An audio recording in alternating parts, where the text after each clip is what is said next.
এখন চলছে ঘন বর্ষার বর্ষাকাল মানেই গরম গরম খিচুড়ি। তো আজকে আমি তৈরি করছি গোবিন্দভোগ চাল ও মুগ ডালের খিচুড়ি। এই গোবিন্দভোগ চাল ও মুগ ডালের খিচুড়ি খেতে অনেকটা ভোগের মতো লাগে।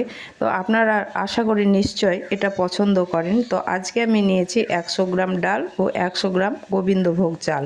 খিচুড়িটা আমি প্রেসার কুকারে রান্না করব। তার জন্য প্রেসার কুকারের মধ্যে নিয়ে নিলাম 2 চামচ সর্ষের তেল, 1 চামচ পাঁচফোড়ন, 2টো তেজপাতা আর একটা টমেটো কুচি। এগুলোকে নেড়ে চেড়ে তার মধ্যে আমি দিয়ে দিলাম চালগুলো আর দিলাম পরিমাণ মতো লবণ, হলুদ আর হাফ চামচ মতো চিনি।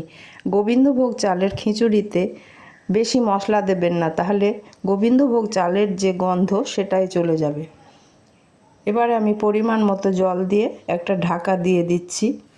প্রেসার কুকারে আমি 3টে সিটি দিয়ে নিলাম। দেখুন এবারে আমি ঢাকাটা খুলছি। খিচুড়িটা সুন্দর রান্না হয়ে গেছে। এবারে এর মধ্যে দিয়ে দিচ্ছি গরম মশলা বাটা আর 1 চামচ ঘি।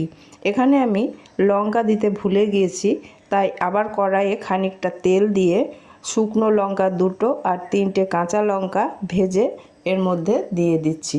তৈরি হয়ে গেল গোবিন্দভোগ চালের খিচুড়ি। রেসিপিটি আপনাদের কেমন লাগলো অবশ্যই জানাবেন। ভালো লাগলে চ্যানেলটিকে সাবস্ক্রাইব করে আমার পাশে থাকবেন। ধন্যবাদ।